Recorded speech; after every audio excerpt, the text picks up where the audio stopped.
pagi, nama saya Durian Najwan, memegang nomor metrik di 2024 111 4431. Dan saya Emilia Srima Anak Silo, nombor metrik di 2024 111 4451. Kami dari Kumpulan Kuliah C, Tenaga pengajar Dr. Nurul Haida binti Reduzan. kami akan menerangkan tentang teknik membaca lantang dan bagaimana pengaplikasiannya dalam membaca. Kami juga akan menerangkan beberapa konsep dan teknik membaca lantang. Membaca lantang ini bukan sekadar membaca dengan suara yang kuat, tetapi membaca lantang adalah kaedah membaca secara jelas, teratur dan tersusun dengan memberi penekanan kepada intonasi, sebutan dan juga jeda. Baiklah, kita pergi kepada 4 strategi teknik membaca lantang. Pertama, teknik ulang dan membaca serentak. Teknik ini merupakan satu strategi bagi melatih pelajar membaca dengan ekspresi, irama dan kelancaran yang betul melalui pengulangan dan bacaan secara serentak. Ini terdapat 5 cara pembahagian bahan iaitu baris ulang, dialog, barisan kuaya, himpunan dan pemaduan. Teknik ini membantu meningkatkan kefasihan, kelancaran dan kefahaman secara menyeluruh. Seterusnya, teknik membaca radio yang memfokuskan kepada penyampaian mesej melalui bacaan lisan.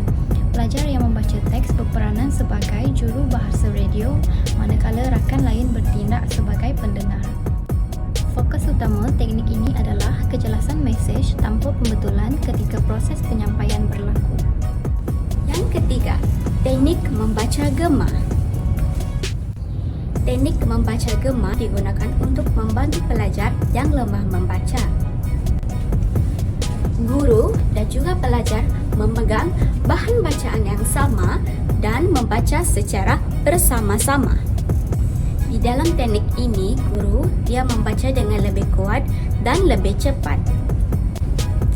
Apabila pelajar semakin mahir, guru dia akan memperlahankan suara dan sedikit lebih cepat. Ayat atau perenggan diulang berkali-kali sehinggalah pelajar mahir membaca. Melalui teknik ini juga, guru boleh meletakkan tangan di bawah perkataan untuk membantu pelajar lebih fokus semasa mereka membaca. Teknik ini sangat berkesan, tetapi perlu dihentikan selepas 4 jam jika tiada kemajuan. Yang terakhir ialah teknik titer membaca. Teknik titer ini ia melibatkan pembacaan secara berpasangan antara pembaca yang fasih dan juga pembaca yang lemah. Pelaksanaan teknik ini bermula dengan pemilihan bahan bacaan bersama guru, perbincangan bersama guru, diikuti membaca bersama guru, dan akhirnya pelajar membaca secara bersendirian sehingga mereka mampu membetulkan kesalahan diri sendiri. Dengan pengaplikasian teknik membaca seperti ulang dan membaca serentak, membaca radio, membaca gema dan teater membaca, pelajar dapat menguasai kemahiran membaca secara menyeluruh dan berinteraktif.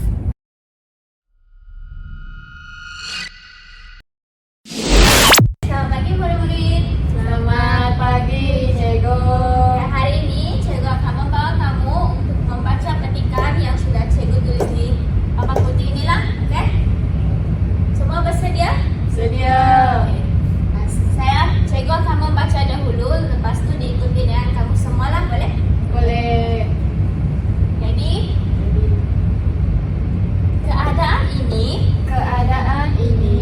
membuka ruang kepada pemimpin dan masyarakat untuk bersatu tenaga bagi memajukan negara. Keadaan demikian mampu mewujudkan masyarakat yang mementingkan sikap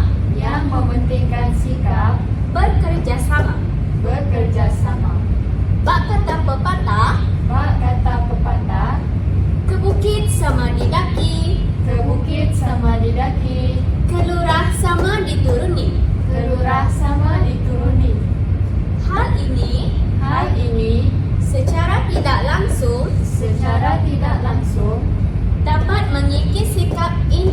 individualistik dapat mengikis sikap individualistik dalam kalangan